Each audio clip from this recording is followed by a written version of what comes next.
The broadcast is now starting. All attendees are in listen-only mode.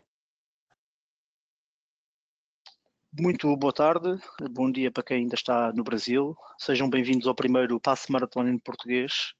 Neste evento trazemos 8 sessões técnicas apresentadas pelos expertos na área Data Platform e nesta sessão iremos ter Armando Lacerda, que vai falar-nos sobre o Cosmos DB e explicar quais os princípios de modelagem nesta plataforma.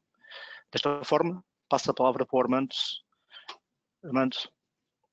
Opa, bom dia para todo mundo, boa tarde. Dependendo do time zone que você tiver aí, pode ser que tenha gente também lá no Oriente, então boa noite também. Meu nome é Armando Lacerda e a gente está aqui hoje para essa sessão para falar um pouco sobre Cosmos DB. E aí entra a pergunta, né? Mas não é SQL Marathon, não é em relação a SQL? E é importante entender, assim como uma palavra introdutória, é importante entender que os produtos da Microsoft para on-premise são baseados nos softwares da própria Microsoft, no caso o SQL Server para a base de dados, né, para o motor de dados, os modelos de dados e tal, as implementações. E com SQL 2019 como plataforma, a gente tem várias outras opções. Então, a gente sempre pensa em eventos do PES, a gente pensa em SQL, a gente pensa em modelos relacionais. Mas é importante ter sempre em mente que quando a gente está falando de nuvem, e eu tenho focado muito na nuvem nos últimos anos da minha carreira profissional, quando a gente fala de nuvem, no Azure, né, na plataforma Azure da nuvem da Microsoft, você tem várias opções, não só de modelos relacionais, como o MariaDB, Postgres, né, oferecidos como plataforma como serviço, mas a gente também tem os modelos chamados non-SQLs, né, ou baseados em Document DB Technology que a gente tem do passado. E o Cosmos DB é, né, a estrela do momento lá na parte de nuvem da Microsoft. Então, entender como ele funciona, na minha opinião, na minha experiência profissional, entender como ele funciona e estar preparado para os tipos de sistema que ele suporta é fundamental. Por exemplo, quando eu estou conversando com as pessoas, é muito comum eu receber a pergunta tipo, não sei se eu uso SQL, não sei se eu uso Cosmos DB para essa aplicação em particular. Quando, na verdade, eles não são competidores, né? Eles não são opções para o mesmo modelo de dados, para o mesmo modelo de aplicação, para o mesmo business case. Cosmos DB tem um business case bem específico e, para a maioria de nós que somos de modelo relacional, parece meio estranho numa primeira olhada, enquanto o modelo relacional é bem diferente, né? O modelo relacional é aquele tradicional que a gente tem, que a gente usa há tantos anos. Eu, por exemplo, comecei a usar SQL ainda na versão 6.5 lá na década de 90. E para falar, como, né, um DBA de modelo relacional, eu estou sempre tentando ficar ligado nas tecnologias de relacional, quais são as novidades do SQL quando uma versão sai. E para falar a verdade, a primeira vez que eu vi o Cosmos DB, na verdade não foi nem Cosmos DB, né, foi Document DB e outras tecnologias NoSQL. Quando eu vi essa palavra NoSQL, eu falei, isso não é para mim, porque eu sou SQL, eu sou modelos relacionais, eu já conheci outros modelos, né, banco de dados orientado a objetos, outras coisas. Falei, esse negócio de NoSQL não é para mim, de repente esse negócio nem vai pegar direito, igual os bancos orientados a objetos também não tiveram grande popularidade. Então, no começo, nos primeiros momentos dessa tecnologia, eu nem olhei para ela. Mas depois, eu entrei em alguns casos, em alguns clientes, e eu percebi que ele tem o seu uso, né, tem a sua utilidade, e dentro da área de negócio, dentro do modelo de implementação que ele pertence, ele é bem melhor, é muito mais eficiente do que o SQL e outras plataformas relacionais como o Oracle e tudo mais. Então, a gente vai falar agora sobre o Cosmos DB. Fala um pouquinho mais de mim, que eu esqueci de me apresentar direito. Então, meu nome é Armando Lacerda, eu sou do Rio de Janeiro, morei lá no Rio durante um tempão, me mudei aqui para os Estados Unidos em 2001, princípio de 2001. Primeiro eu fui lá para a Flórida, agora estou aqui na Califórnia. Aqui para mim agora são 4h05 da manhã, 4 de julho. Quando me voluntariei para participar aqui do evento, eu falei, pode colocar na madrugada para mim, que aí não atrapalha o feriado, vou poder sair com a família e fazer churrasco aqui nas lagoas que tem aqui por perto. Eu sou MVP em Data Platform, também sou MCT há mais de 20 anos, quase 25 anos. MCT é Microsoft Certified Trainer, é uma das coisas que eu tenho paixão de fazer. Eu ministrei muitos cursos no Brasil.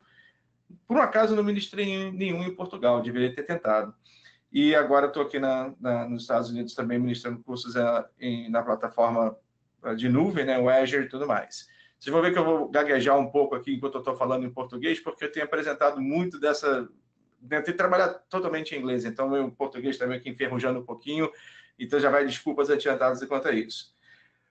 Eu queria muito pedir para a galera que está ligada aí, para fazer um favor, é legal vocês me ajudarem aí, conectando comigo no LinkedIn, a gente faz uma disputazinha aqui na empresa, quem tem mais conexões no LinkedIn, é uma brincadeira que a gente faz entre a gente, e a gente não conecta com headhunters, mas a gente gosta de se conectar com a comunidade técnica. Então, se você quiser trocar ideia comigo, a gente pode se ver lá no LinkedIn, ou então me seguir no Twitter, mas o LinkedIn é o legal, agradeço muito.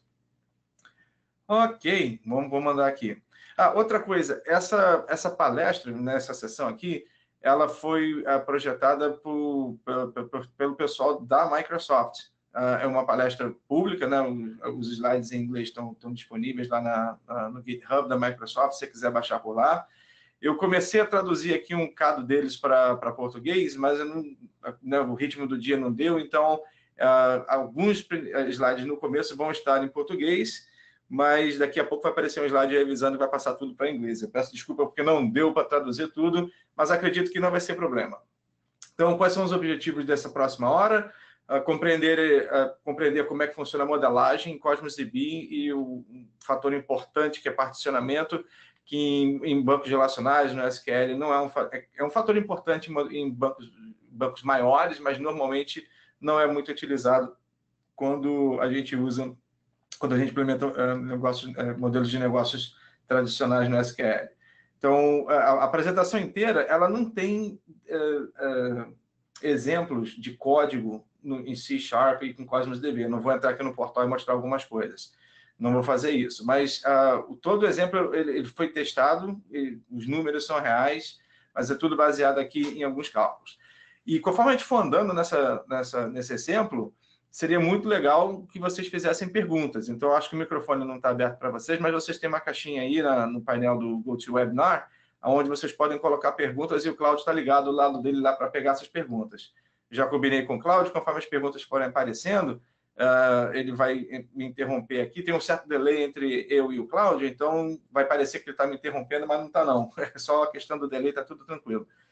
Mas manda suas perguntas pelo caminho, que às vezes a pergunta depende do contexto, né? Acaba se perder o contexto, aí a gente acaba às vezes não entendendo direito a pergunta. Então, modelar é um exemplo, a gente vai ver esse exemplo aí, que foi um caso que o pessoal da Microsoft implementou para mostrar isso aí, mas não compartilhou o código. Entender a questão de escalabilidade e performance, como é que as coisas afetam a escalabilidade e a performance no Cosmos DB. E as técnicas, entender, né, compreender, o original em inglês era meio que admirar, né, como é que as técnicas de modelagem são diferentes. Elas não são novas, elas são só consideradas equivocadas em modelos relacionais. Mas para modelos non-SQL, né, modelos não relacionais ou document storage, elas funcionam bem. Na realidade, é o jeito que tem que fazer. Vocês vão ver que vocês já viram isso antes. Esse slide aqui é o slide mais tradicional, mais comum que tem sobre Cosmos DB. Qualquer apresentação de Cosmos DB que você vai da Microsoft, a turma costuma apresentar isso daí. São os grandes pontos do Cosmos DB quando comparado com outras plataformas. Então, o que a gente tem aqui? A gente vê aqui que o Cosmos DB ele é um banco de dados distribuído. Ele foi desenvolvido, né, do zero para a plataforma Azure, então ele não foi migrado tipo o SQL, que era on-premise, foi para o Azure, e aí, né, tem todas as suas variações lá. No caso do Cosmos DB, ele foi criado baseado na infraestrutura da nuvem da Microsoft, então ele tem toda uma integração, praticamente todas as regiões dos data centers do Azure implementam o Cosmos DB e a velocidade de comunicação entre eles é fenomenal. Então, o que eles falam aqui na Turnkey Global Distribution, você pode replicar o seu banco em qualquer lugar do planeta, dá aí mais ou menos uns 15 minutos e está tudo replicado e está tudo funcionando. É muito legal ver isso funcionando. Tem a parte também de escalabilidade, né, onde você tem storage, você paga por storage. Diferente de várias opções do SQL na nuvem, o Cosmos DB você paga por storage e você paga por requisições. A gente vai falar mais sobre isso conforme a gente for andando. E como você paga por storage, o seu storage é praticamente ilimitado. Você pode colocar, né, a quantidade enorme de dados lá dentro. Garantia, né, de baixa latência, ou seja, quando você manda um comando, o comando responde super rápido. Então, o que ele está falando aqui, né, em percentile of a second, quer dizer, em décimos de segundos, double digit response. Na maioria das requisições, claro que sempre tem, né, um gap ou outro aí quando você fala com a internet, ou quando você fala com servidores remotos, mas a maioria das respostas estão sempre abaixo de 2 dígitos, às vezes até 3 dígitos. Modelos de consistência. A gente vai falar um pouquinho sobre os modelos de consistência, os 5 modelos. Isso está bem documentado também no site da Microsoft, mas a ideia é, se meu banco é distribuído globalmente, se uma pessoa fizer um update em Portugal, um update no Brasil e um update na costa oeste dos Estados Unidos, em cima da mesma base, quando é que eu vou ver os 3 updates ao mesmo tempo? E aí você tem 5 modelos que você pode escolher, desde todo mundo vai ver no mesmo momento, o que atrasa um pouco a disponibilidade do registro, até a eventual consistência dos dados, onde o dado que entrou em Portugal vai aparecer em algum momento no Brasil, mas talvez ainda não na Califórnia, mas em algum tempo, tipo de 5 segundos, ele vai aparecer em todos os lugares onde bancos estão replicados. O fato é que você tem a questão do timestamp e a sequência, então você sempre consegue ver os últimos, a informação mais atual, dependendo do modelo que você quer. Ou imediatamente, todo mundo tem que ver a mesma coisa sempre, o tempo inteiro, em qualquer lugar do planeta, ou num período de tantos segundos, todo mundo vai ver aquela informação em todo lugar do planeta, de forma consistente. E a questão da SLA, né? A SLA, o banco funciona, backup é feito, eles têm uma conta de tudo isso por debaixo dos panos. E um outro detalhe que é muito legal do Cosmos DB é que o motor dele, embora os dados sejam guardados sempre da mesma forma, mas o motor dele oferece 4 modelos distintos de você colocar as informações dentro do Cosmos DB. Você pode colocar informação, tipo, na primeira opção aqui, né? Você pode colocar informação em key value, que é a nossa famosa lista de chave e valor, né? Lista binária. Você pode colocar por família de coluna, onde você tem uma chave em todas as colunas, que é um modelo parecido do Storage DB, que a gente vê lá no table, onde a gente vê no Storage Account, no Azure. Você tem o Document, você pode fazer hierarquia, e você tem Graph, onde você pode fazer aquele relacionamento de muitos para muitos, né? Múltiplos para muitos. E você pode programar para o Cosmos DB usando, né, essas 5 formas, essas 5 APIs aí. E o grande lance do Cosmos DB, que é bem apelativo, quando o pessoal está migrando de aplicações para nuvem, por exemplo, eu fiz minha aplicação baseada em Cassandra, eu tenho minha base toda funcionando em Cassandra, eu quero ir para a nuvem da Microsoft, e aí minha aplicação está toda feita baseada nas chamadas de API do Cassandra. Eu quero migrar para a nuvem, mas eu não quero mais tomar conta do cluster do Cassandra, eu não quero mais usar a base do Cassandra, eu quero usar outra plataforma que seja mais orientada para a nuvem em si, no caso o Cosmos DB. Então, o Cosmos DB ele oferece a portabilidade da chamada de qualquer aplicação em uma dessas plataformas aí, com exceção do Core, que é específica do Cosmos DB, para o Cosmos DB. Então, tipo, se a minha aplicação está escrita em Cassandra, a ideia é que eu não vou precisar mudar nada na minha aplicação, nenhuma chamada de API, tudo vai continuar igual. A única mudança vai ser que eu vou chegar lá nas partes de conexões e vou apontar para o Cosmos DB E quando eu criar o Cosmos DB, a base, eu vou dizer para o Cosmos DB que eu quero que ele seja compatível com a API do Cassandra para poder falar com a minha aplicação. Então, existe um nível de compatibilidade, tem um conjunto de versões de Cassandra e para os outros também, né, para o MongoDB e tudo mais. Existem as versões de compatibilidade mas a ideia é essa. A ideia é mudar o connection string de um Cassandra local, on-premise, por exemplo, para a nuvem e tudo funcionar. Essa é a ideia de portabilidade. Mesma coisa, por exemplo, para o Table API do StorageDB, né, do Azure. Ele tem a baixa escalabilidade, então se a minha aplicação ficou grande, agora eu preciso aumentar a escalabilidade, eu posso simplesmente mudar os dados de conexão, os keys do Table API para o Cosmos DB e tudo funciona. Isso é muito legal nessa questão de portabilidade. E vai a dica, se você está migrando, tem essas opções, mas se você vai criar alguma coisa nova, o ideal é você usar o core, que está escrito aqui SQL, né, embaixo dele, é você criar o core, porque no core é onde 100% das características, né, das funcionalidades do Cosmos DB estão disponíveis. Nas outras APIs, elas não foram desenhadas para Cosmos DB, então tem algumas coisas que não estão expostas pelas outras APIs. Mas no core, você tem tudo, 100%, inclusive o suporte por um semi-SQL. Não é o SQL, não é T-SQL, que a gente tem na TSQL, que a gente tem no SQL Server da Microsoft, também não é PLSQL, é um negócio lá, uma linguagem que parece SQL, tem select, from, tudo mais, mas como isso aqui é baseado em DocumentDB e JSON Documents, começa a criar algumas variações em cima de como você acessa os atributos do JSON Document pelo SQL. Mas é familiar, então, né, dá para começar um pouquinho na hora de fazer as coisas por ali. Diferente do SQL, por exemplo, onde tem o Management Studio, toda a parte de gerenciamento e interação com o banco, né, gerenciamento e geração com o banco, é tudo pelo portal, não tem uma aplicação à parte, né, assim, da Microsoft. É claro que tem um monte de aplicações open source por aí, mas da Microsoft é tudo pelo portal do Azure para gerenciar. Ok, o Cláudio não pulou aqui, então não deve ter pergunta. Bom, como eu falei, a discussão aqui é quais são as melhores práticas, né, como é que a gente faz para ter um Cosmos DB funcionando bem rápido para a minha aplicação. Então, quando eles fizeram esse exemplo aqui, essa palestra, eles usaram essa ideia desse site, né? A ideia básica de um site onde as pessoas colocam imagens, fazendo pilotos das fotos e tudo mais, e as pessoas têm like, né, igual ao Facebook, e tem comentários. Mas só para foto, né? Um álbumzinho básico para foto.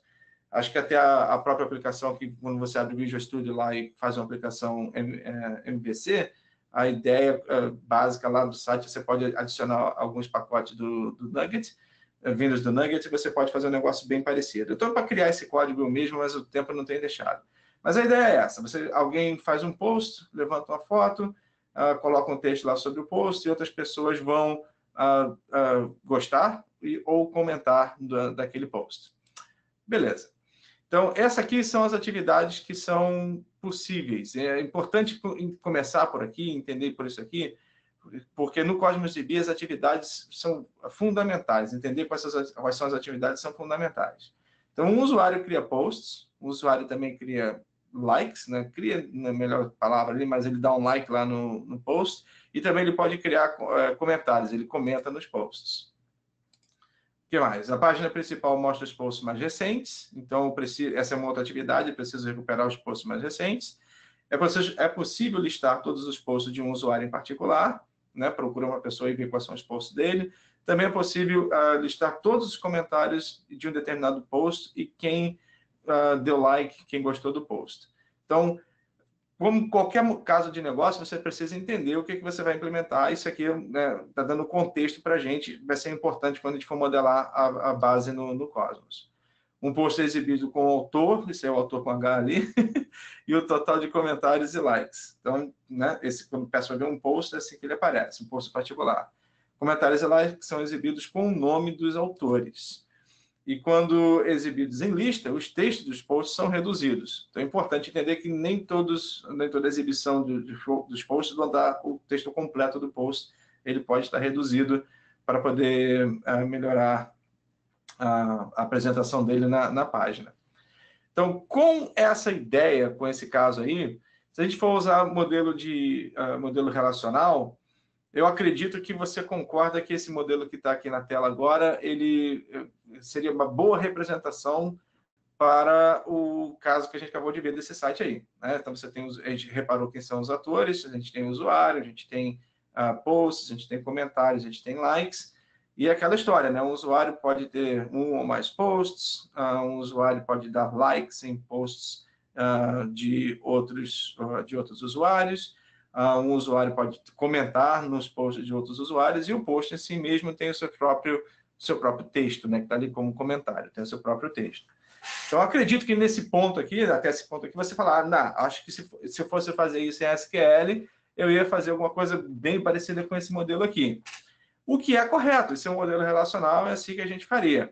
Mas em Cosmos DB, isso aqui está completamente errado. Se você implementar esse modelo no Cosmos DB, você vai ter péssima performance e o pior, você vai pagar uma grana preta, porque e falar gíria às vezes é complicado, porque a gente está falando em português, às vezes não é só português do Brasil, mas grana preta quer dizer um valor alto, né? Você vai ter que pagar um valor bem alto aí em relação às suas atividades no Cosmos DB.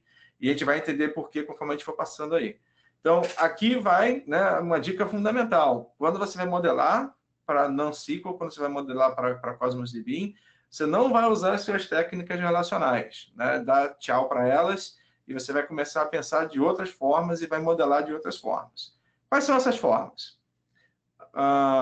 Né? Primeiro, você vai modelar pensando nas operações, nas atividades. Porque no Cosmos DB, como qualquer outro modelo não relacional, não SQL, todas as atividades elas são atômicas. A gente precisa pensar que quando a gente vai fazer uma atividade no banco, a gente quer mandar o mínimo de operação possível, ela ter que ser o mais atômica possível no sentido de de envolver um request para o banco. Eu quero inserir um registro, eu quero inserir ou modificar um registro em particular. Aquela ideia de transação que a gente tem em modelo relacional, né, begin transaction e depois commit or rollback, isso não se aplica em modelos não SQL, né, modelos não relacionais. Modelos não relacionais, a ideia é que você faça transações atômicas. Existe algum suporte para transações relacionais, né, onde você tem o modelo ACID, você altera múltiplos registros e eles têm que ser aplicados em conjunto. Existe algum suporte para isso no Cosmos DB quando a gente faz store procedures, mas a ideia é que isso não seja explorado. A ideia é que as operações sejam atômicas e sempre objetivando, apontando para um registro em particular. Então, você vai olhar quais são as operações que vão ser feitas no banco, a gente acabou de ver nos textos acima, e você vai modelar o banco em relação a essas ações. Então, você precisa se perguntar quais são as operações que seu design vai prover. E o ideal é que você liste essas ações. Na minha experiência em modelo relacional, quando eu estou fazendo tuning de banco de dados, normalmente eu olho para as tabelas e também procuro fazer isso. Especialmente quando a gente está criando índices, né? A gente cria índice baseado nas queries que são mais pesadas ou que precisam de maior suporte para poder ter performance. A ideia aqui é bem parecida. Eu vou olhar para as queries e vou desenhar o meu banco, ao invés de só criar um índice, eu vou desenhar o meu banco como um todo, baseado nessas operações que eu preciso suportar. E aí, para identificar essas operações, a ideia é que você tem o que eles chamaram aqui de command, né? E também query. So, command é aquilo que eu quero gravar no banco e query é as informações que eu quero recuperar do banco. Então, isso aqui é bem importante, né? Guarda isso bem na mente, que vai aparecer uns casos aqui agora e a gente vai modelar para esses casos. E aqui vai o slide que eu falei, daqui para frente vai tudo em inglês. Então, vamos lá. Então, quais são os casos, né? Identifique quais são as formas de acesso. Quais são os casos? Por exemplo, a primeira frase que a gente viu foi: eu preciso criar ou editar o profile do usuário. claro, se eu tenho um usuário, eu preciso registrar o camarada. Então, um é mandar o registro ou fazer um update do registro, e o outro é recuperar os dados do usuário. Outra operação é um post, né? Um dos usuários vai criar um post, então ele manda o post para a base, ou então ele recupera o post para poder apresentar no website.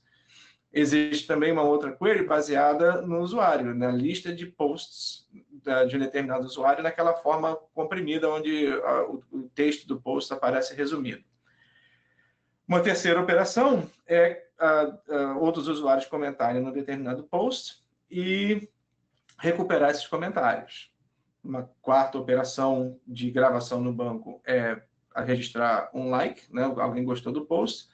E uma quinta operação de recuperação de dados é ver quem gostou do meu post, né? Quais são os likes. Vai pensando no Facebook, que é um negócio bem parecido lá, né? E a sexta operação aqui é buscar os mais recentes, que aparecem na página principal, como a gente viu. Opa. Então, esses aqui na página principal como short feed. Então, essas aqui são as operações que foram desenhadas para o nosso site. Esse aqui é o que o site precisa suportar nesse momento. Então, a questão de desenhar para não relacional também tem essa coisa de quais são as operações que eu vou desenhar agora, né? E se eu tiver mais operação para frente, vai afetar o meu modelo? Provavelmente. Pode ser que não, mas provavelmente vai afetar o seu modelo e você vai ter que estender o seu modelo vai ter que estender o seu modelo para poder suportar as novas operações. A turma está bem tranquila, não tem ninguém perguntando nada, né, Cláudia? Então, vou seguindo aqui. Quais são as regras do jogo? Armando, Primeiro. tem só uma pergunta. Tem uma pergunta? Ótimo. Sim. O Jack... Cadê? No chat window. Eu acho que então, eu acho que o som do Cláudio está meio complicado aí. Mas deixa eu ver aqui, que acho que realmente aqui tem duas perguntas. Do Jackson Silva. Eu não sei se você consegue ler aí, Armando. Tá meio apertado aqui para eu ler, meio pequenininho. Então, deixa eu ler aqui, tá? Ou seja, bom dia. Comecei esse ano o curso de TI e também faço faculdade de análise e desenvolvimento de sistemas. Quero me focar em banco de dados e programação. Como faço para fazer cursos pela Microsoft em português? Boa pergunta. Nada a ver com Cosmos DB, mas boa pergunta. E depois ainda tem um complemento. Por onde devo começar os estudos de DB? De banco de dados, né? De base. Exatamente. Tá bom. Como você não está relacionado aqui ao Cosmos DB, eu vou fazer o seguinte, vou responder essa no final. Legal. É isso aí. Por enquanto, é o que tem. Beleza. Quem foi que falou aí? Quem foi que perguntou? Jackson. Beleza. Jackson, já no final eu respondo essa parte onde você pode achar material de estudo. Em português vai ser complicado. Para falar a verdade, eu não tenho visto publicações recentes em português na parte de base de dados. Mas eu vou te dar uns links aí, pelo menos em inglês, para você se virar. E eu ouvi aí uns rumores que o Armando Lacerda vai fazer um curso em português. Só estou dizendo, só. Beleza, esses boatos na internet. Tá na internet, é verdade, né? Vai lá, continua. Pois é. Então vamos lá, vamos seguir aqui, para não perder a linha de pensamento.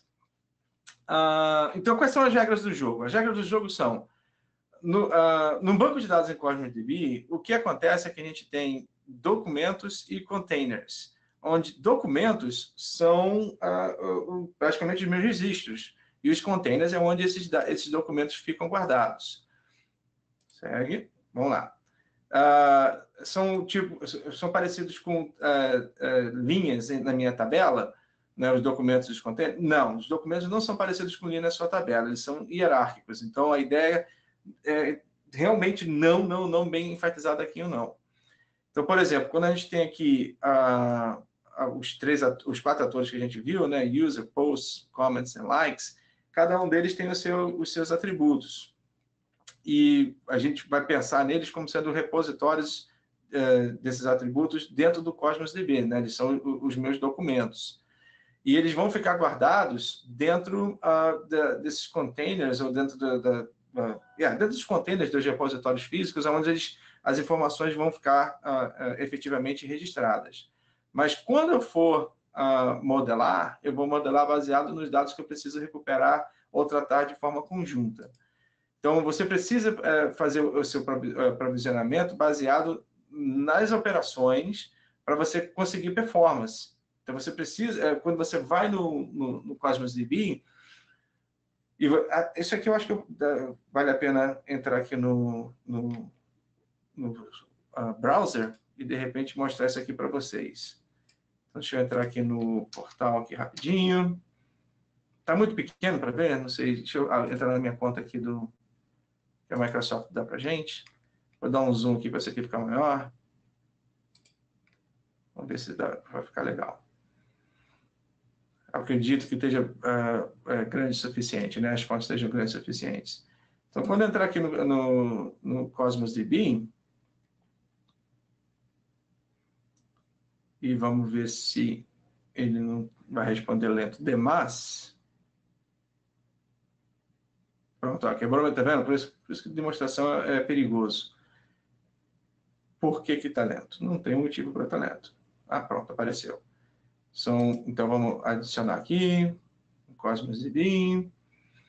Aí aqui, né, quando você está criando alguma coisa no Azure, aqui quem é que está pagando. Isso aqui é uma assinatura que a Microsoft dá para a gente, para fazer demonstração. Então, eu vou colocar aqui no SQL Demos. Eu não vou chegar a criar, mesmo só para mostrar mesmo. Então, aqui a questão do nome, né, da conta para a base. Então, vou chamar aqui SQL Marathon PT para português. Aqui aquela questão da API que a gente comentou mais cedo, né, quais são as APIs que você quer suportar. Então, vou deixar aqui na nativa do Cosmos DB. Spark Apache é uma coisa que está vindo aí para fazer conexão para poder fazer Big Data com dados vindos do Cosmos DB, que é legal pra caramba. Aqui, se eu quisesse aquela replicação global e tudo mais e tal. E deixa eu ver aqui. Onde é que está? Enable. Aqui a parte de segurança, networking e tudo mais. E vamos para frente. Tag e criar. Aí ele vai criar aqui para mim a minha Azure, a minha conta no Azure, para o Cosmos DB, né, para essa base. Está fazendo o deployment lá rapidinho. Como eu não tenho replicação global, né, não escolhi para desabilitar a replicação global, isso aqui deve ficar pronto rapidinho. O que ele está falando, enquanto ele está fazendo isso aqui, deixa eu voltar no slide, o que ele está falando aqui é o seguinte: quando eu voltar lá no site e criar uma base, ele vai perguntar para mim qual é o nível de performance da base. E o nível de performance de uma base, ele é definido em fatores de RU. As letras RU, que é um acrônimo, né, vem de Request Units. Então, no Cosmos DB, o que acontece é, quando você cria uma base, você vai dizer qual é a performance, que ele está falando aqui, ó, qual é a performance que você quer aplicar para essa base. E a performance é baseada em quantas requisições você quer fazer na base por segundo, o máximo de requisições. E aqui vale uma regra importante, você precisa lembrar quando estiver modelando essas coisas para a sua solução final. O mínimo que a gente pode fazer hoje, eu acho que é 400 RUs. Que você não pode outscale, up and down. Você tem um orçamento físico, porque a conta também vem baseada na quantidade de RUs. E muita gente reclama que o Cosmos DB é caro, porque eles fazem um monte de requisição ao mesmo tempo, tentando fazer join de um monte de documento dentro da base, e acaba fazendo muitas requisições e a conta vem alta no fim do mês. Porque a questão é, se eu colocar escalabilidade, tipo, o que eu precisar o banco manda, ele vai fazer dentro da performance dele, mas ele vai cobrar e vai cobrar caro. Por isso que tem um monte de gente que corre do Cosmos DB porque vê a conta no final, nossa, ficou muito caro, esquece isso. Mas se você modelar para as operações e diminuir a quantidade de RUs, e esse é o objetivo o tempo inteiro, você vai poder manter o orçamento da base sob controle e, principalmente, você vai poder definir qual é a performance que você precisa. Então, quando eu criar o meu lá, por exemplo, eu vou dizer que eu quero 400 RUs, por exemplo, para essa demonstração. 400 RUs significa que eu posso mandar 400 requisições e requisição não é uma query, não é um para um. Uma query pode demandar mais RUs do que a query em particular, só uma query. Mas se eu mandar menos de 400 RUs dentro de um segundo, o que sobrou não faz rollover para o próximo segundo. E se no próximo segundo faltar, as RUs que estiverem faltando, elas vão ficar esperando o próximo segundo para poderem retornar o resultado.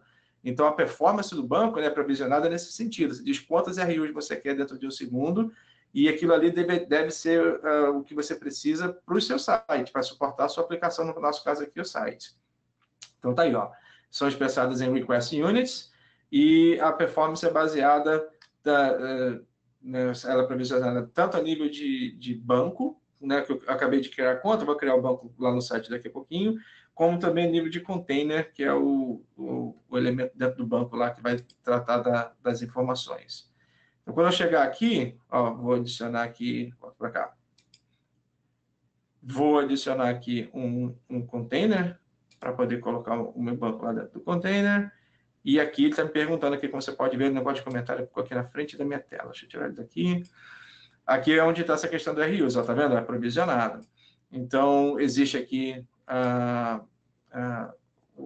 uma estimativa de orçamento, que é muito importante, e também tem a calculadora que vai te ajudar com isso daqui. Então, se eu clicar aqui agora, eu estou fazendo provisionamento das minhas RUs por segundo. Fundamental quando você está definindo quanto você vai gastar no banco. Pode ser alterada a qualquer momento, né, através de chamadas de API. Como eu falei, a gente não tem um management studio igual tem no SQL, então tudo que acontece no Cosmos DB a gente faz via código. A não ser que você pegue um utilitário qualquer aí de open source, tudo mais e tal, mas vai tudo via código. Outro fator importante é a questão de particionamento, porque quando você cria a sua base no Cosmos DB, todo modelo de NoSQL é baseado em hash key. Então, você tem que definir um atributo dentro do seu documento que vai definir como os documentos vão ficar distribuídos fisicamente dentro da base. É uma coisa que a gente não costuma fazer em modelo relacional. Em modelo relacional, você normalmente cria um primary key e você fala, sempre que for procurar alguma coisa, eu vou procurar por primary key. Porque a nossa pesquisa em SQL, normalmente ela é ou full table scan ou index, né? Você vai pelo Bit.ly index ou column store, o que for. Mas o que acontece aqui no Cosmos DB é, como ele funciona em modelo de hash bucket, a ideia é você definir chaves de partição que elas se repitam, né? Não é a ideia de primary key, é a ideia de distribuição de dados nas partições. Então, para definir uma das suas colunas que se repitam, o dado se repita em baixa cardinalidade no universo de documentos que você vai tratar, mas de alguma forma elas dividem o conjunto de registros. Então, por exemplo, eu poderia definir como particionamento sexo, masculino e feminino. Mas aí é pouca cardinalidade, muito baixa cardinalidade, né? Se eu estiver trabalhando com milhões de registros, eu posso tentar, por exemplo, definir eles por regiões, né? São registros da América, de Portugal, do Brasil, então eu posso definir por regiões. Mas um outro detalhe na hora de definir esse particionamento é que o ideal é que a quantidade de registros por partições seja bem próxima das outras, seja razoavelmente niveladas. Porque se uma partição tiver 100 milhões de registros e outra partição tiver 50 mil registros, quando eu for fazer uma pesquisa entre todas as partições, vai demorar o tempo de 100 milhões de registros, porque é sempre o tempo mais longo. Quando eu fizer um registro, uma procura de registro dentro de uma partição que é curta, ela vem rapidinha. Mas se eu fizer dentro de uma partição que tem muito mais registro do que as outras, ela vai demorar mais para achar e vai aumentar as minhas RUs. Então, é importante definir isso, né? Você achar uma chave de partição que faça a divisão dos seus registros, né, dos seus documentos de uma forma balanceada, ao mesmo tempo que elas não vão identificar os registros individualmente. Então, essas são as partições lógicas, e essas partições lógicas vão afetar conforme elas são armazenadas no container. Então, por exemplo, aqui, eles usaram aqui o User ID, então ABC, né? O pessoal começa com ABC, o pessoal começa com DEF e tudo mais. Você vê que é impreciso, a ideia é de você criar hash buckets. E aí a gente tem os nodes, né, que vão, tem os nodes que vão tratar dessas partições. Isso é uma coisa que a gente não gerencia muito, é mais por trás dos panos mesmo. Existem os nodes que são os recursos computacionais, que vão definir partições que são menos usadas, podem ser 2, 3 ou mais dentro de um node, partições que são mais ativas num node só. É outra coisa que precisa ser definida no modelo, né? Você não quer criar uma partição que é ativa o tempo inteiro, que é chamada hot partition, está todo mundo trabalhando só nela, enquanto as outras partições estão devagarzinhas, não tem ninguém fazendo procura nenhuma, atividade nenhuma delas. Para você ter a melhor performance, você quer realmente dividir todas as atividades entre todas as partições, para que tudo fique balanceado.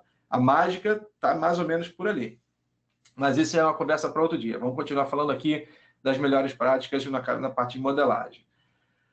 Então, como eu já falei, well-balanced partitions, o ideal é que as queries possam recuperar dados de uma partição em particular. Cross-partition é uma coisa que a gente precisa evitar. Então, quando eu faço uma procura de eu faço uma procura de um registro, eu normalmente quero procurar aquele registro dentro de uma partição só.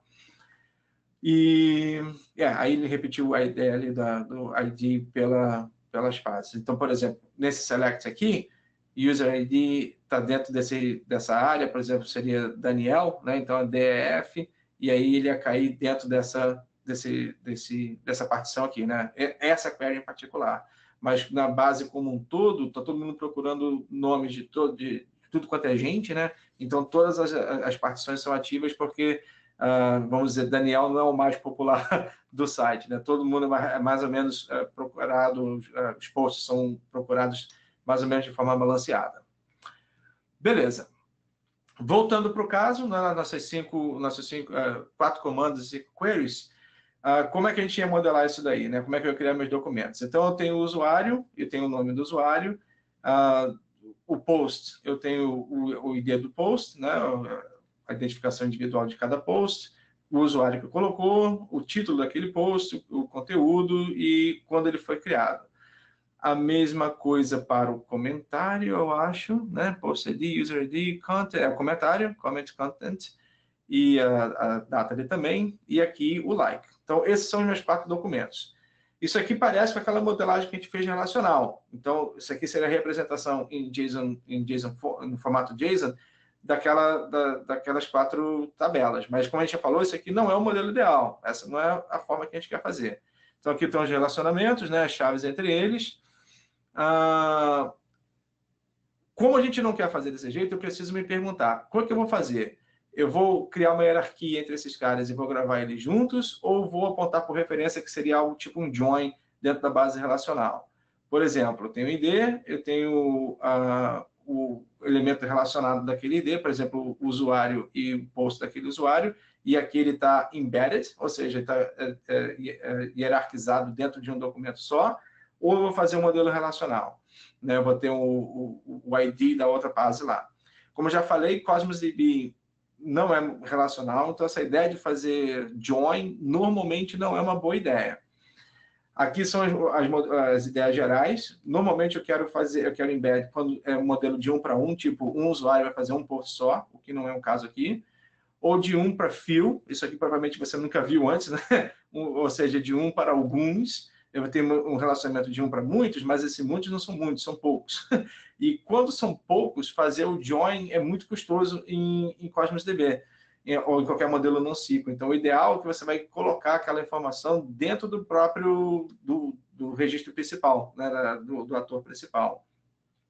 Quando você está fazendo com eles, os resultados sempre vão vir juntos, você nunca quer eles separados. Então, também é uma justificativa para você fazer a hierarquia, você trazer o dado dentro do documento, e também para quando eles estão sempre sendo atualizados juntos. Então, aquela ideia de relacional, né, atualiza 2 tabelas ao mesmo tempo dentro de um begin, transaction e commit, morre aqui, tá vendo? Não é aplicado em Cosmos DB. Você vai fazer se 2 pedaços de informação que tem suas próprias características e atributos estão sempre andando juntos, você vai criar um documento só e hierarquizar esse documento, que é o que o JSON faz, né? O JSON é suportado para isso daí. Você vai fazer referência quando a cardinalidade é muito grande, de 1 para muitos, ou quando é realmente muitos para muitos, e aí, de repente, é melhor usar graph, em vez de usar esse modelo normal, mas usar o graph para relacionamentos de muitos para muitos, e quando os dados são atualizados de forma independente. Então, você precisa entender o seu caso, né? Essa é a ideia. Aqui, por exemplo, o usuário, eu tenho lá, guardo meu usuário, eu tenho o ID do usuário, tenho o post, eu vou criar, o usuário vai criar múltiplos posts, de 1 para muitos, e os posts vão ter os seus comentários também. Né? E além dos comentários, tem os likes. Então, tem os 3 documentos relacionados aos posts ali. De novo, eles estão mais ou menos separados. A gente vai começar a fazer o tuning nesses próximos 10 minutinhos aí para procurar a melhor forma de resposta. Os números que vão aparecer aqui são reais, a questão dos RUs, como eu falei, e a ideia aqui é que eles criaram uma base de teste lá de 100 mil usuários, cada usuário entre 5 e 50 posts, cada post entre nenhum ou 25 comentários e cada post entre nenhum e 100 likes. Então, eles usaram uma base parecida com essa daí, dá mais ou menos uns 100 GB, se eu não me engano. 95 milhões de documentos por aí, em torno de 100 GB. Esse foi o benchmark que eles fizeram.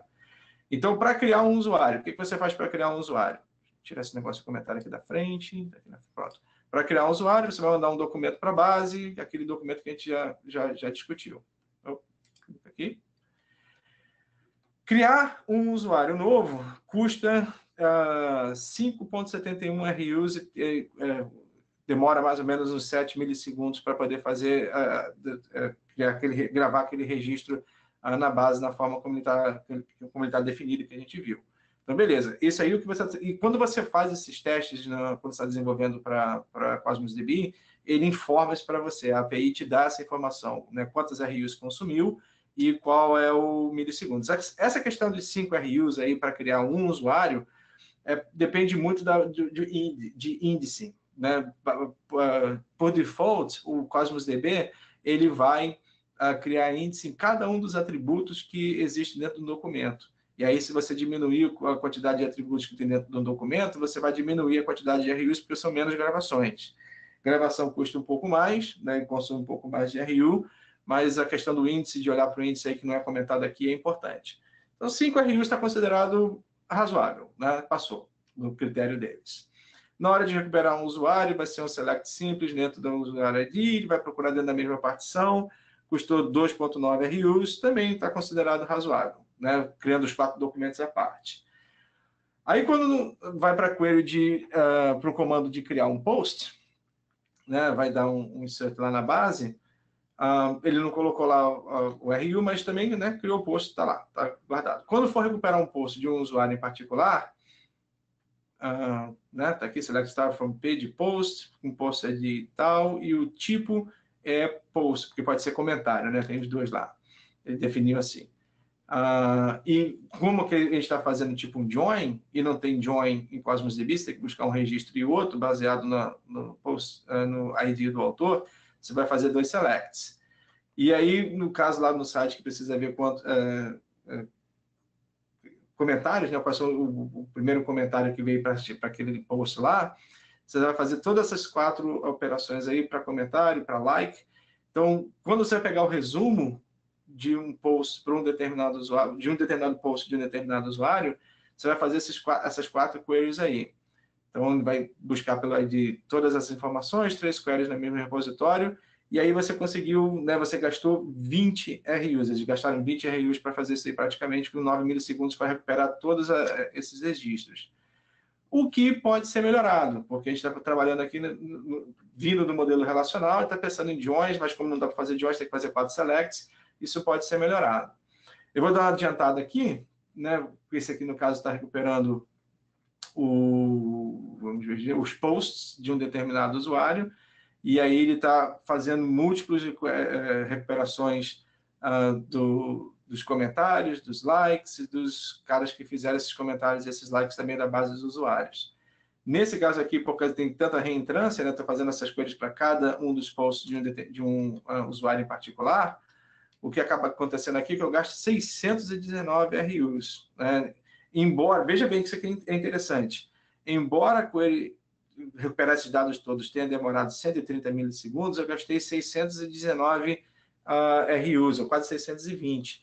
O que significa, na prática, se eu estiver usando 400 RUs, como vocês viram lá no site, quando eu estava criando lá a base, essa query que demoraria 130 milissegundos vai demorar 2 segundos, porque minha performance é 400 RUs, então essa query aqui em particular, que está gastando mais de 400 RUs, ela vai executar uma parte em 1 segundo e o outro pedaço dela no outro segundo. Ela, por causa da performance que foi alocada para a base, ela poderia demorar 1/10 de segundo praticamente, ela vai demorar 2 segundos por causa da limitação de performance daquilo que foi colocado lá na... mas Armando, se eu colocar 1000 RUs, você vai pagar mais, porque você está alocando 1000 RUs, usando ou não, você está alocando 1000 RUs, então você vai pagar mais.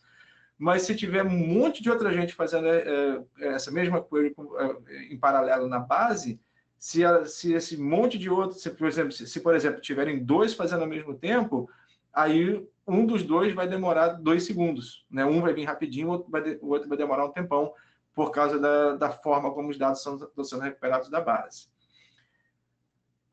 O Cláudio não falou nada, então acredito que não tenha pergunta. Eu acho que o conceito está mais ou menos entendido. Né? Todas as outras queries vão ter péssima performance, né? Com exceção daquela 3 ali de criar um registro. Mas toda a parte de recuperação, como vai ter reentrância, que a gente está usando relacionamentos, documentos separados, todas elas vão, basicamente, ficarem com performance ruim dentro dos padrões de Cosmos DB, né, de modelo não relacional. Essa query aqui é pior, vamos ver se ela vai aparecer aqui o resultado dela. Porque essa aqui é aquela que traz todos os dados para um determinado... Está vendo aqui, ó? Os top 10 de posts que foram criados nos últimos minutos, né? Os posts mais recentes. Essa aqui está gastando 2.000 RUs. Né? Então, essa query aqui está péssima. Como é que a gente faz para resolver performance no Cosmos DB? A ideia de resolver performance você vai remodelar a base de forma que os dados vão ficar mais próximos e você não vai ter que fazer múltiplas queries para recuperar uma determinada informação. Né? Então, a ideia é você diminuir a quantidade de requests, ficar sempre na menor quantidade possível de comandos, e você alcança isso através da remodelagem da base. Então, por exemplo, aqui está trazendo um post de volta. Olhando para os documentos que eu fiz, eu tenho um para os usuários, outro para todos os posts e os likes que existem dentro dos posts. Se eu olhar aqui, o meu documento, eu vou começar a fazer o embed das informações e usar aquilo que em SQL seria um crime, né? Usar tipo colunas, não é calculado, você não tem coluna calculada, mas você guarda o valor que você estaria buscando para ser o mais recente. O que significa que em algum momento, na maior parte dos momentos, na maior parte do tempo, os dados podem ficar tipo off, né? Não tem 10 likes, tem 11, porque um não foi contado ainda. Mas a ideia é que eu guardo essas informações aqui de forma a recuperar elas juntas, ao invés de recuperar elas individualmente dos seus documentos. Então, aqui você veja que o nome do usuário, né, que postou essa foto, esse comentário, o que for, vai para dentro do documento, né? Então ele está duplicado, a gente está denormalizando, que a gente fala em modelo relacional, ele está denormalizando aqui, e aqui ele trouxe o número de comentários e o número de likes. Então, com essa mudança aqui, nos outros ele só adicionou o nome do usuário também, para não ter que voltar na base de usuário e buscar o nome dele. Então, denormalização é a regra, né? Baseado, quando a gente faz em modelo relacional, a gente denormaliza para query, a ideia aqui é exatamente a mesma, mas pode ser, a gente vai suportar também alterações tipo, se o nome do usuário mudar, como é que eu faço para propagar isso para os outros? A gente pode usar tanto Store Procedures, como a gente pode usar Change Tracking dentro do Cosmos DB. E tudo que você faz no Cosmos DB, qualquer tipo de programação, Store Procedure, o que for, é sempre baseado em JavaScript. Como eu falei, deixa eu dar uma adiantada aqui, que o tempo está quase acabando, tem 5 minutos. Então, com aquelas mudanças que foram feitas, e colocando o nome do usuário dentro da base, o que acontece? Aqui ele está fazendo a propagação da mudança de nome, caso ela aconteça. Aqui é só o código, vou pular esse código aqui porque o tempo realmente eu perdi o controle do tempo, peço desculpa por isso. Então, como eu falei, a ideia de você fazer a propagação das mudanças através do change feed, e aí você pode criar um Azure Function ou algum outro tipo de processamento que vai receber aquela trigger e propagar isso nos documentos que precisam ser modificados. Se for uma propagação muito grande, vai custar também, né? Porque gravar na base custa. Então, aqui é só o código que faz aquela propagação. Vamos ver o resultado aqui. Mudando, de novo, qual foi a mudança? A gente colocou o nome do usuário para dentro dos documentos. Então, como eu faço isso agora, a primeira parte não vai mudar, né? Vai ficar mais ou menos a mesma coisa lá. A segunda query baixou, né? Lembra que era 20 e pouco, baixou para 5. A terceira query não teve muita mudança, aparentemente, aqui, né? Ele vai só no post, buscar o post do usuário, ele não precisa ir na base de usuário de novo, então ela diminuiu bastante também. Quarta query está melhorada. E a quinta query, que também vai só lá que recupera os likes, né? Ela não precisa na base de usuário de novo buscar o nome da pessoa, ela também foi melhorada. O que ainda precisa ser melhorado aqui é a questão da recuperação dos posts para um determinado usuário e todos os posts para um outro usuário. Como os nomes não precisam mais na base, ela melhorou um pouquinho, mas ainda tem a oportunidade de ficar melhor. Deixa eu dar um pulo aqui, porque eu realmente fiquei empolgado aqui com os comentários e perdi noção do tempo. Deixa eu só dar uma olhadinha, um pulo aqui rapidinho na base que vai ficar final, nessa daqui, aonde a gente tem os usuários, os posts e os feeds. Você vê que ele separou, ele duplicou os dados de usuários e posts para os feeds, porque aquela query que faz múltiplas chamadas para poder mostrar o resumo na página principal, que era mais lenta, é resolvido com aquele modelo ali. Então, quando a gente faz essa denormalização e duplica os dados, e veja bem, duplicar os dados não é pecado em NoSQL. Normalmente é a melhor opção, porque dados é muito mais barato, armazenar dados é muito mais barato do que ficar mandando muitos RUs, né, múltiplos requests para dentro do Cosmos DB. Então, aquela que ficou com 2.000 requests no começo, ela baixou aqui para 16 RUs no final, porque foi criada, como eu apontei antes aqui, foi criada essa base de feed, né, uma outra recomendação, uma outra documento de feed, que já é o resumo que vai aparecer na página principal. Em SQL, isso aqui é um pecado mortal, né? E caiu um raio na sua cabeça se você fizesse isso daqui, porque você está criando uma tabela à parte, duplicando todas as outras, e se tiver que propagar modificações, né, seria terrível. Mas o Cosmos DB, ele é modelado para isso. Então, você vê que baixou aqui de 2.000 RUs, como eu falei para vocês antes, de 2.000, que a gente viu aqui, de 2.000 para 16. E isso aqui, você está o quê? 1%. Você não só você está tornando suas coisas mais rápidas, mas está gastando muito menos dinheiro do que isso. Então, muito menos dinheiro do que você estaria gastando antes. Então, quais são as recomendações, né? O design final para aquela base ali, usuário e posts aqui, como documentos distintos, e os dados deles replicados para posts, para comentários e likes, e para um feed, que é o resumo desses três juntos num documento só para poder apresentar na página principal. É assim que a gente estende um modelo, né? Preciso de uma outra página, tem uma outra requisição, então dá para usar o modelo, os documentos que já estão lá, ou preciso criar um outro documento que vai agregar os dados necessários para aquela página ou para aquela operação.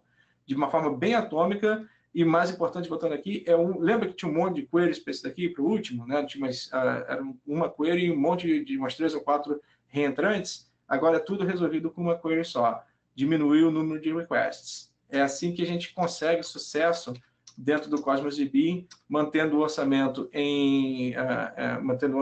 dentro dos limites e diminuindo o tempo de resposta, aumentando a performance. Então, dentro da primeira versão que foi feita, que é aparecer relacional, os tempos eram esses, né? No final, 300 milissegundos com 2.000 RUs. No modelo 2, que a gente colocou os usuários para dentro, o nome dos usuários para dentro diminuiu para esse mínimo aqui. E o modelo 3 final ficou com aqueles 16,97 RUs que a gente viu.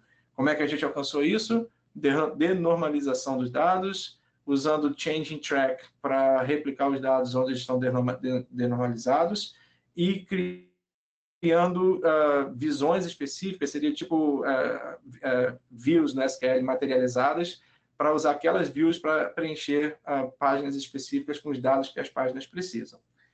Então, esse é o resumo da Opera. Tem alguma outra pergunta nova? Não tem nada aqui, não. Tem nada aí, não? Ok. Tudo Então tá bom. Então, espero que tenha sido informativo, espero que todo mundo possa, né, se interessar por Cosmos DB, que é uma base super bacana e bastante interessante, especialmente porque é nova, uma abordagem diferente. E para o Jackson, acho que a melhor forma de você procurar material de estudo gratuito hoje no site da Microsoft seria você acessar esse site aqui, ó, http www.microsoft.com. Opa, tem uma barra aqui. Microsoft.com /frente learn microsoft.com.learn. Então esse site aqui tem um conjunto de cursos, inclusive no Azure mesmo, que você não precisa ter conta, você não gasta dinheiro para usar os negócios do Azure, tudo sai de graça lá, exatamente aqui. Tudo sai de graça lá, e você tem os tracks aqui que você pode escolher. Tem um track de base de Data Platform, né, de plataforma de dados, você pode procurar por aqui.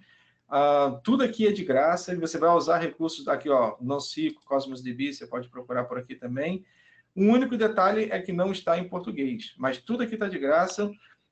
Material de estudo, laboratório, botar a mão na massa, fazer a coisa funcionar, e no final eles ainda te dizem se você acertou ou errou, e você ganha pontos conforme você vai fazendo isso daqui, tá certo? Então fica a dica aí para você, esse site aqui. Como não tem mais nenhuma dúvida, Obrigado, Armando. acho que isso fica por aqui, né, Murilo? É isso aí. Queria agradecer aqui ao Armando e ao Cláudio por ajudar aqui na organização dessa primeira sessão do evento. Nós começamos agora ali na outra sala virtual uma outra sessão sobre performance com o Thiago Carlos Alencar. Uma sessão muito boa e eu sugiro que vocês entrem nela. Mais uma vez, obrigado aí, Armando e Cláudio. E a gravação dessa sessão vai ficar disponibilizada pela PES. E é isso. Agradeço. Um bom resto de evento para vocês e até a próxima. Até a próxima. Obrigado pela oportunidade. Até a próxima. Obrigado. Tchau, tchau.